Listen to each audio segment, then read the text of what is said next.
नमस्कार दोस्तों, स्वागत है आपका हेडलाइंस ऑफ द डे की इस सीरीज में। आज डेट है 19 सितंबर और आज के दिन यूपीएससी से संबंधित जो इम्पोर्टेंट न्यूज़ होंगी, जो द हिंदू, इंडियन एक्सप्रेस और पीआईबी में कवर हुई हैं, हम उनमें से कुछ न्यूज़ों को देख लेते हैं जो कि ज़्यादा इम्पोर्टेंट है। तो सबसे पहले तो इस एपिसोड की शुरुआत करते हैं एक मोटिवेशनल कोट के साथ। कोट क्या है? आपका भविष्य आपके आज के प्रयासों पर निर्भर करता है, और ये कथन है महात्मा गांधी का। यानी कि आज जो भी आप प्रयास कर रहे हो, जो भी कोशिश कर रहे हो, उससे आपके भविष्य का निर्माण होता है। अब आप यूपीएससी की तैयारी कर रहे हैं, आप कितनी मेहनत कर रहे हैं, और ये आपकी मेहनत ही कल रंग लेकर के आएगी और जिससे आपका भविष्य निर्धारित होगा। तो अब बिना किसी देरी की शुरुआत करते हैं हमारी पहली न्यूज़ के साथ।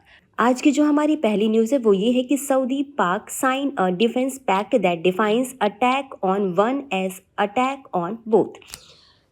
तो इसका मतलब क्या है? इसका मतलब ये है कि सऊदी और पाकिस्तान ने हाल ही में एक समझौता किया है, और इस समझौते में उन्होंने क्या क्या बिंदु कहे हैं, हम उनको एक एक करके समझ लेते हैं।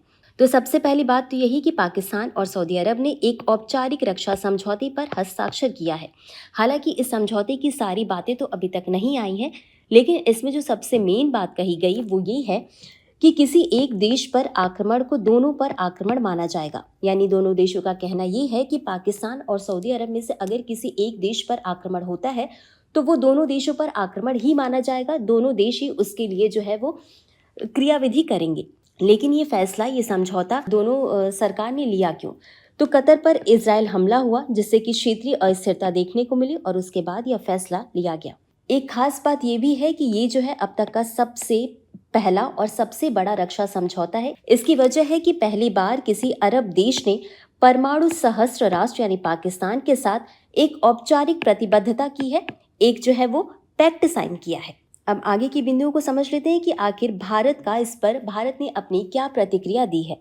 तो भारत ने इस पे कुछ खास नहीं कहा है। भारत ने सिर्फ ये कहा है कि जो भी समझौता हुआ है उसके जो भी राष्ट्रीय सुरक्षा और क्षेत्रीय स्थिरता पर जो भी प्रभाव पड़ेगा उसका जो है वो भारत अध्ययन करेगा। तो भारत की प्रतिक्रिया तो हमने देख लिया। अब ये जो पूरा पैक्ट है, इसमें सबसे जरूरी है हमें ये समझना कि पाकिस्तान और सऊदी अरब के संबंध कैसे रहे हैं। तो बात करें 1960 की, तो माना जाता है कि 1960 से इनके संबंध अच्छे हुए थे। क्यों? क्योंकि उस टाइम यमन में मिस्र के युद्ध को लेकर चिंता चल रही थी, और इसी बीच पाकिस्तानी सैनिक जो है वो सऊदी अरब गए, जिससे कि यहाँ पर इनके संबंध इस टाइम से गहराने लगे थे।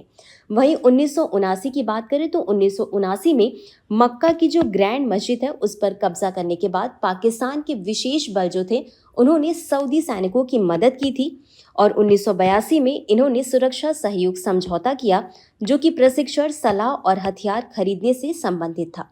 और आप देख सकते हैं कि हाल के वर्षों में सैन्य प्रशिक्षण और संयुक्त समिति की बैठकें तो होती ही रहती हैं। वहीं पाकिस्तान के लिए ये जो पूरा समझौता है वो रणनीतिक और आर्थिक लाभ के नज़र से देखिए तो काफ़ी फायदेमंद हो सकता है। और इसी के साथ इसमें एक ये भी बात कही गई है कि पाकिस्तान जो है वो अब सऊदी अरब के पैसे से ही अमेरिकी हथियार खरीद सकेगा। तो इतना समझने के बाद हम समझ लेते हैं कि सऊदी अरब और भारत के साथ संबंध कैसे हैं। तो ऐसा कहा जाता है कि भारत और सऊदी अरब के जो संबंध है वो काफ़ी राजनीतिक, आर्थिक और रणनीतिक लिहाज से काफ़ी महत्वपूर्ण है। क्यों? इसके पीछे की वजह ये है कि भारत जो है वो सऊदी अरब का दूसरा सबसे बड़ा व्यापारिक साझेदार है, और सऊदी अरब जो है वो भारत का 5वां सबसे बड़ा व्यापारिक साझेदार है। अगर बात करें 2023-24 की, तो यहाँ पर दोनों देशों के बीच कुल 43 अरब डॉलर का द्विपक्षीय व्यापार देखने को मिला।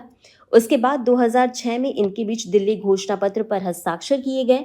2010 में रियाद घोषणा पत्र पर हस्ताक्षर किए गए, जो कि एक रणनीति साझेदारी का स्तर है। वहीं 2016 में पीएम मोदी जो है वो रियाद में जाते हैं, और वहां पर उन्हें किंग अब्दुल अजीज सैश सम्मान से नवाजा जाता है, जो कि रियाद का सर्वोच्च सम्मान है।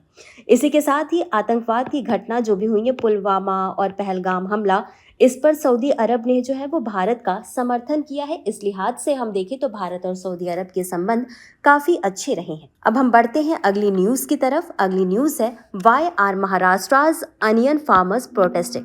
आपको बता दें कि महाराष्ट्र की जो ऐसे फार्मर्स हैं जो कि आपका प्याज का उत्पादन करते हैं वो प्रोटेस्ट कर रही हैं। लेकिन प्रोटेस्ट क्यों कर रहे हैं ये भी समझना बहुत ज़रूरी है। तो सबसे पहले तो इसकी पृष्ठभूमि समझ लेते हैं।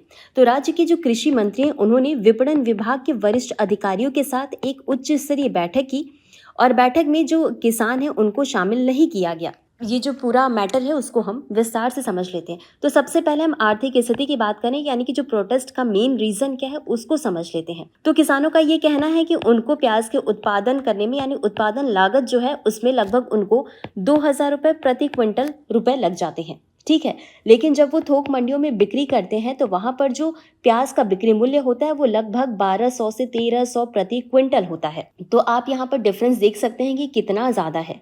अब इसका कारण भी है कुछ। तो कारण में ये कहा गया कि घरेलू स्तर पर जो है वो अत्यधिक उत्पादन हो गया, जिसकी वजह से इनकी कीमतों में गिरावट आ गई है।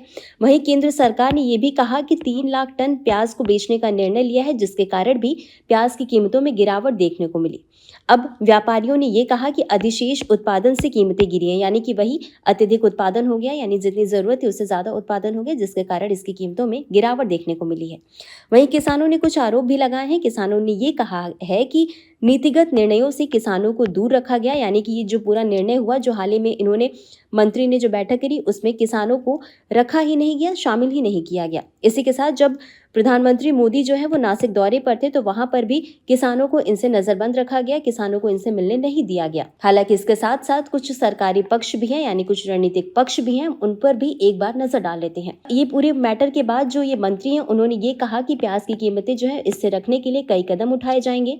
इसके साथ ही विपणन विभाग को आयात और निर्यात नीति में सुधार भी करने की जरूरत है। जैसा कि आप सभी को पता है कि हर साल ऐसा कोई ना कोई प्रोटेस्ट होता रहता है जहां पर अधिशेष उत्पादन के कारण उनके मूल्य में गिरावट देखने को मिलती है। जो किसान होते हैं उनको पर्याप्त मूल्य नहीं मिल पाता है उनके उत्पादन का, जिसके कारण उन्हें प्रोटेस्ट के लिए उतरना पड़ता है। इसके साथ ही सरकार ने यह भी कहा है कि फसल रोपण के संतुलन पर भी ध्यान देने की जरूरत है, तो इस पर भी ध्यान दिया जाएगा।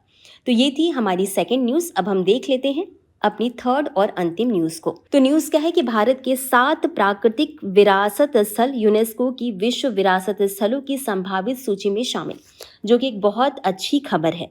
यानी कि जो यूनेस्को की विश्व विरासत स्थल है उसमें यूनेस्को के कुल 7 प्राकृतिक विरासत को शामिल किया गया है। आपको बता दें कि अब जो है वो संभावित सूची में पहले जो है वो 62 स्थल थे और अब जो है वो कुल 69 स्थल हो गए हैं। और ये जो 69 स्थल है इसमें अगर हम देखें तो 49 जो है वो सांस्कृतिक हैं, 17 जो है वो प्राकृतिक हैं और 3 जो है वो मिश्रित विरासत स्थल हैं। अब हम आगे बढ़ेंगे और देखेंगे ये जो हमारे 7 जो विरासत स्थल हैं इसमें कौन कौन से स्थल शामिल हुए हैं। तो पहला है आपका डेक्कन ट्रैप्स पंचगनी और महाबलेश्वर महाराष्ट्र। दूसरा है सेंट मैरी द्वीप समूह उडुपी कर्नाटक। तीसरा है मेघालयन युग की गुफाएं पूर्वी खासी हिल्स मेघालय। चौथा है नागा हिल ओफ्यूलाइट किफिर नागालैंड। पांचवा है एर्रा मट्टी डिब्बालू विशाखापत्तनम आंध्र प्रदेश। छठा है तिरुमाला हिल्स तिरुपति आंध्र प्रदेश। और अंतिम है वर्कला क्लिफ वर्कला केरल। तो इस पूरे एपिसोड में हमने 3 इंपॉर्टेंट आज की न्यूज को कवर किया, लेकिन अब बारी है आज की अभ्यास प्रश्न की। तो अभ्यास प्रश्न पर एक बार हम नजर डाल लेते हैं। हाल ही में यूनेस्को विश्व धरोहर की अस्थायी सूची में भारत के कितने स्थलों को शामिल किया गया? आपके ऑप्शंस हैं A5, B6, C7, D और 8। तो इस प्रश्न का उत्तर आपको कमेंट बॉक्स में देना है। तो आज के लिए बस इतना ही। मिलते हैं अगले एपिसोड में नई खबरों के साथ। तब तक के लिए धन्यवाद।